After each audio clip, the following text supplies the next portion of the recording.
okay? Yes.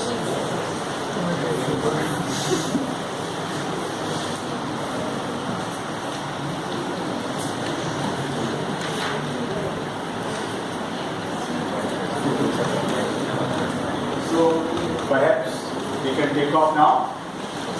And very, very good morning and good afternoon, everybody.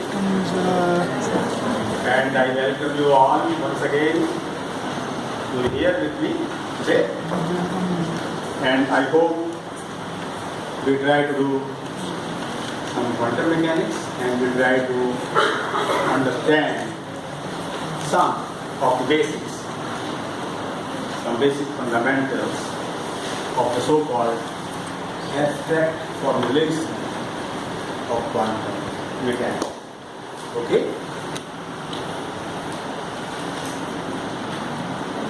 So, yes. Fine. So, let me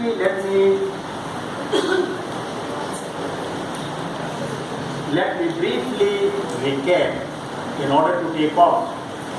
Let me very briefly recap whatever we have done. So what?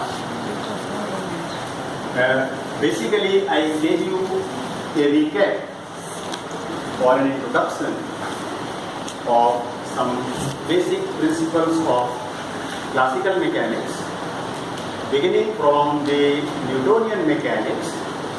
We generalized our considerations to n-dimensional Euclidean space.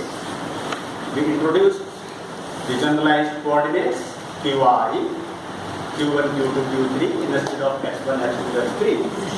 And then we define something called as Lagrangian of the system, which is kinetic energy minus the potential energy of the system. Now this potential energy could be dependent on the coordinates, it could also be dependent on the velocities, okay, as well as time. The simplest potentials are the ones that depend only on the coordinates, okay. You do these problems also in quantum mechanics.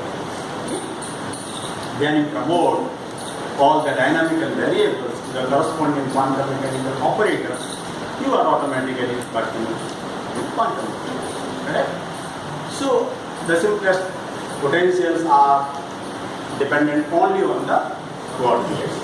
However, there are examples where they could be velocity dependent. For example, I discussed the example of the motion of an electron or any charged particle in electromagnetic field. The force acting on the particle is given by the Lorentz force, okay, which is E times E plus E by C into B cross B. E is the velocity. Obviously, if you derive the potential energy of the system, this will come out to be velocity dependent. You will do this problem as an exercise in classical mechanics. Turn the first few pages of Mr. Herbert Goldstein in classical mechanics and you will find this solved there as a part of the theory. Okay? So, such systems are called as non-conservative systems. Okay? So, here the forces are generalized forces, not only minus dv by dr plus another term d by dt of del v over del r dot, velocity. Okay, you will derive these things in classical mechanics as a part of the course on classical.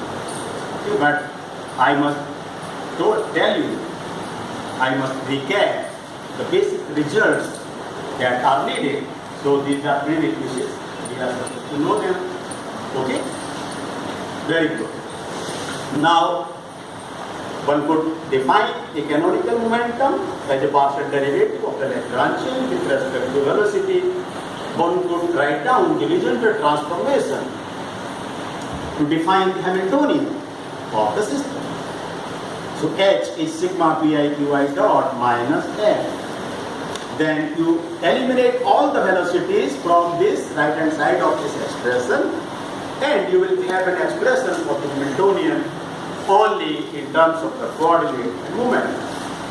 By definition, Hamiltonian is a function of the phase space variables which are the coordinates and momentas and not the velocities. velocities, Lagrangian is a function of velocity, q dot and t. However, h has to be a function only and only of phase and q. Okay? And then you promote all your dynamical variables of classical mechanics to the corresponding quantum mechanical operators by following the well-defined rules of quantum mechanics. How you promote q going to q, p going to minus iota h cross, del over del r, and so on. Okay? Energy is iota h cross del over del t. Now there are certain rules, and any variable which is a function of phase and q's is automatically also dynamical. Any variable which is a function of time, which depends on time, which evolves with time, each a dynamical variable. Okay? And all dynamical variables could be associated with some quantum mechanical operators. Alright? In classical mechanics, the dynamics of the system is determined by the equations of motion, like Euler-Lagrange equations of motion or Hamilton's equations of motion. Okay? In quantum mechanics, you determine the dynamics of the system in terms of similar equations of motion, like the Schrodinger equation, okay, or the Heisenberg equation of motion. We will come to the quantum dynamics almost after a month from now. It will take me at least a month to reach up to quantum dynamics. Okay? Alright? In the meantime, we have to understand the basic fundamentals of the abstract formulation of quantum mechanics and how it is different than classical mechanics or classical physics. Okay? For example, the principle of superposition of states holds true also in classical physics, classical wave optics. However, it also holds true in quantum mechanics. But the interpretations are different. Okay? For example, in classical optics, you have a certain wave given by some equation, and so some wave function, you associate some wave function, it's a classical wave function. You find the mod square of this wave function. However, this mod square of the wave function simply represents the intensity of the wave, or at best the probable number of particles or photons in that wave. However, in quantum mechanics, we need statistical interpretation. Classical interpretation would not work. I would give you some concrete examples to derive my point home, to explain to you what we mean by this. How does the classical physics fail in explaining some of the phenomena? Okay? So we will take up some explicit examples, and through that example, we would try to understand the principle of superposition of states in quantum mechanics. So is our goal clear? Okay? So far so good? No problems? Is everything fine so far? Yes, sir. Okay, that's good. Great, very good. So now, yesterday I think at least by nomenclature, I introduced the concept of a state vector, although it was not yet complete. And it would take me some time, some lectures to understand and define precisely the concept of a state vector. Because once we know that, then we have understood most of quantum mechanics. Because a state vector of a theory in quantum mechanics is as fundamental as the Lagrangian or the action of a theory in classical mechanics. We say that Lagrangian contains entire information about the system. We only need to discover, we try to discover through various mathematical tools the dynamics of the system, which is hidden in the definition of the Lagrange. Similarly, the definition of a state vector of a theory represents a physical system is also contained in the definition of state vector. I can construct the wave function from a state vector, and therefore the state vector or a wave function in quantum mechanics is very fundamental, is as fundamental as the Lagrangian of the theory. Is this okay? Now we try to get into it a little bit further and let us see how we do it. So, I wish to take example of we consider a right-handed coordinate system x, y, and z. I consider a photon, the beam of a single photon, traveling along the z direction and polarizing along the x direction. I also consider a beam of a single photon traveling along the z direction and polarized along the y direction. I can also consider a photon state with a polarization, with an arbitrary polarization in the xy plane. Supposing this is x, this is y, this is x, this is xy plane. Okay? So this is my x and y, or x and y, whatever way you take, always take the sense of right-handed coordinate system. Okay? That's fundamental, otherwise you may blunder. So I have x, I have y, and this is my xy plane. The wave is traveling along the z direction, and one is polarized along x direction, one is polarized along y direction. One is lying somewhere in this plane, okay, like that. So this is a photon with an arbitrary state of polarization in the xy plane. Please remember one thing. I made some observation in the class before you, that you should, whatever you wish to write, you are of course free to do what you like, but try to write me correctly. I found that some students had written something which I have not even spoken, not even written anywhere, but they thought with their own interpretation. I have a suggestion.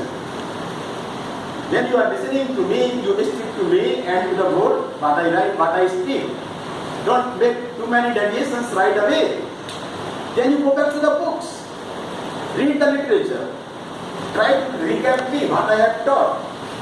Then make your own interpretations, otherwise you may get lost and you can make blunders. Okay? So just avoid that. I have noticed a couple of the students doing that. Okay? In the other class. So I would suggest this, avoid it. Okay? So,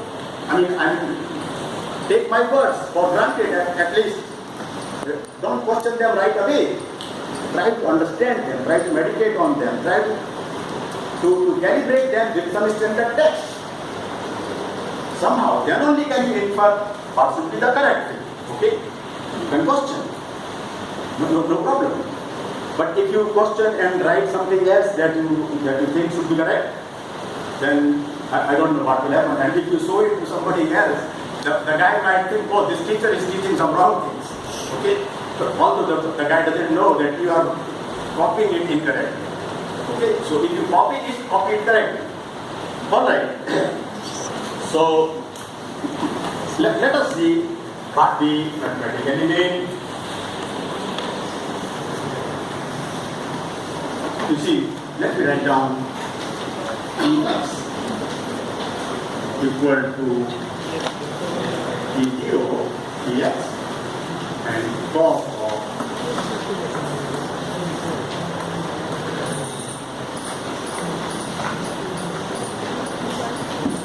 we have minus omega t Ey equal to 0 Ey.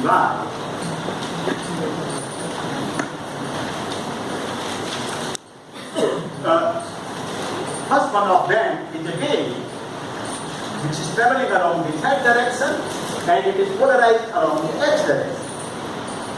Okay? This is a wave which is traveling along z direction and polarized along y direction. Okay? Alright? So, obviously these two, this whole thing is a vector. This has to be parallel to this vector. Very simple. I could do something else, that here and that here, or if I write x here, then it's wave traveling around x direction, and so on. You'll be able to make simple extrapolations, okay? But don't make incorrect extrapolations. That's my suggestion, okay? Now, let us see if I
okay?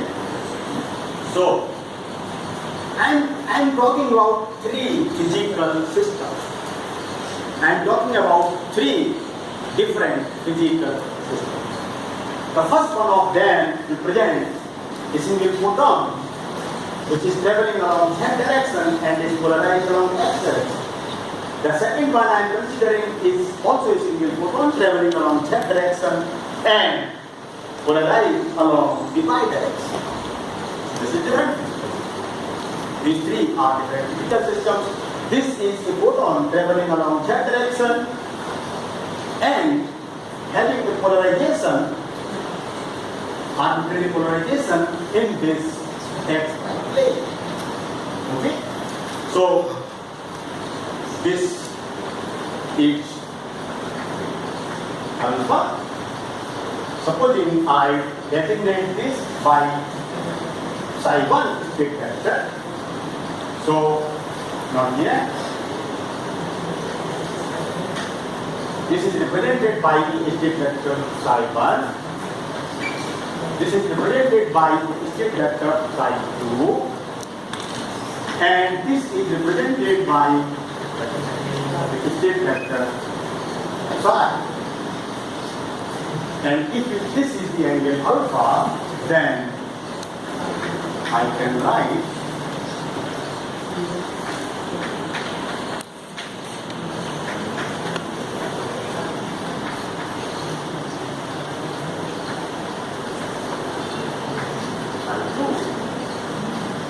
okay? So I can explain to you this thing a little bit further. And could I remove these two lines? Could I erase these two lines to make space? Or let me also tell you how you resolve the vector, let us say R, then this is R cos theta, and this is R and theta, or R and theta. So I can do the same thing. Let me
guy is psi 2 cos alpha up to here, and this up to here is psi 1 sin alpha. Let me call it OA, and let me call it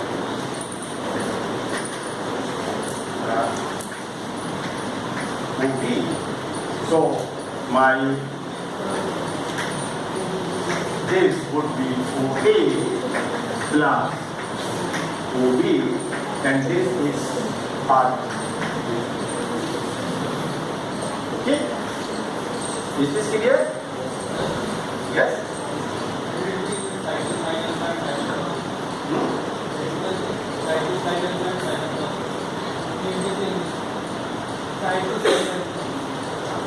Side 2? Hi, you have been confused on this for a long time. Why? Look, this is projection of this on this is r cos theta. This is theta, this is 90. If I draw it like this, the projection of this on this would be this guy times cosine of this angle. You have to go back to first lecture on trigonometry. Okay? Is this now here? Look, these two things are different. Projection of this on this is this quantity. Projection of this guy on this is this one. Is this now clear? Not yet clear. I am sorry. If that's not clear, then you really need to go back to first. Why is it now clear? Why is it not clear now? Projection of this on this is different than projection of this on this. You still don't agree? No, I'm sorry, I can't waste more time. Is this okay with everybody? Yes, sir. It's so simple. Projection of this whole thing up to from of this vector on this is this one, which is r cos theta. And projection of this on this is this guy times this. That is what is happening here. Projection of this on this is this guy, which is psi 2 cos alpha. Is that clear now? No, not yet. I am sorry. I can't have better explanation than this. Is this okay with everybody?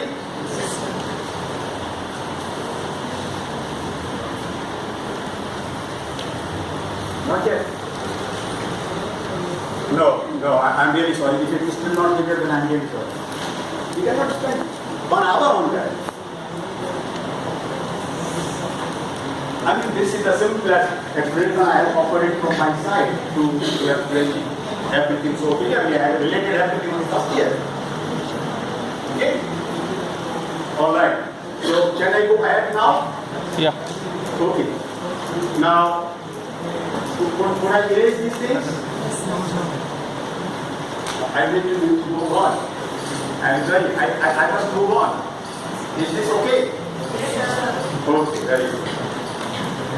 So, the point we need to understand now, you can go back to the resolution of a vector or this or that, okay? Separately, if you can't. This is one physical system. A single photon traveling along Z polarized along X, which would in short sometimes also called X photon. This is Y photon or photon with polarization along Y direction. Okay? This is another system. Okay? This is yet another system. This system could be a superimposition of these two through this. Psi 2 is cos alpha psi 1 sin alpha psi 2. Okay? Alright? No, you are not allowed. No, that's not allowed. How come?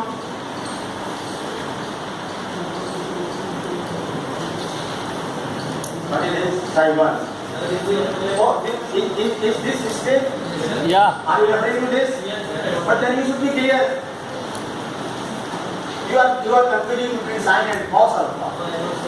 No, these slips can be there, and I would be happy if you can get my slips. But I thought you have been referring to the projection of this on this or projection of this on this. The side and side anybody can correct, even if it's written incorrectly. It's such a trivial thing, I'm saying projection of this on this. It has to be only side, but it can't be side. Okay? I mean, we cannot make pass on that and it's going to continue. Okay? I'm very sorry. I appreciate if you tell me my mistake. And this will be side 2. Fine. So you simply say that side and side 2 got interchanged by scale. That's possible, okay? But we can't make a fuss about it for half an hour. Okay? This is slip. Don't be right, it's a slip. And I'm saying physically projection of this on this line or projection of this on this line. Then everything is clear. Okay? If it's not consistent, you can correct yourself. Alright? I'm sorry. Okay? But nevertheless, I think that on select we shouldn't really I get diverted. The point is not this. What is the projection of the vector on this line or that line? We are not doing that. We are trying to catch the difficult concepts of quantum mechanics. Okay? Just yet. Alright. So now could I direct them now? Okay. Even for telling, pointing out something, you have to do it properly, okay? I mean, you should create extra confusions.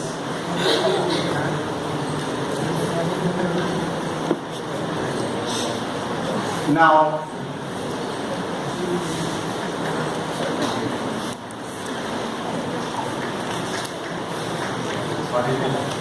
is it correct here or not? Yeah. This is EX. That's fine.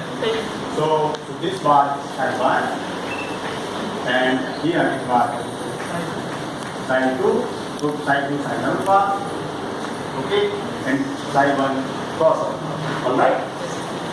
Okay? 1. Now, you see, some great physics is here. In this very simple trivial example, that is what you need to decide. That is what you need to understand. Okay? Some great physics is hidden. How? And that we should try. And that quantum mechanics is based on such simple things. This is called principle of superposition. How? And how? This is what we are trying to understand. Okay? Now, let me consider a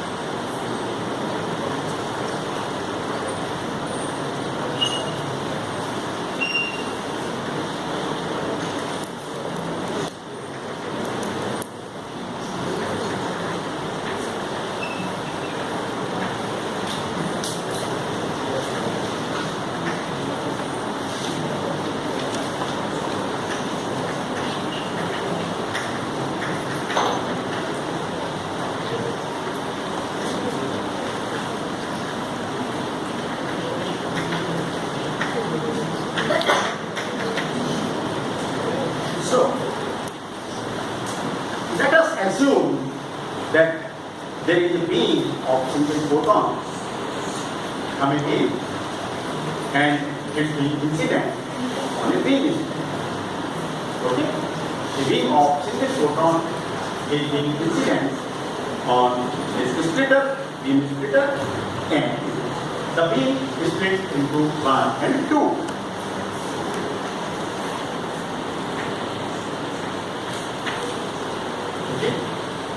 And then it passes through the states S1 and S2 or S1 or S2 and it reconverges on the state S. Now, what happens if such a thing happens? If we do this perform this experiment, that S experiment, then you observe some interference here. You observe some pattern in the space, right? So how can I can do I could write this equation in terms of, let us say, wave function phi. In the first place, let me write it as it is. C1 psi1 plus C2 psi2. Okay. And as I have said before, I can construct wave functions from this. So let it be phi equal to C1 phi1 plus C2 phi2 in terms of the wave functions. They could be classical, they could be fundamental. Now, then, what happens? Classically, what happens? Quantum mechanism. Okay? We perform this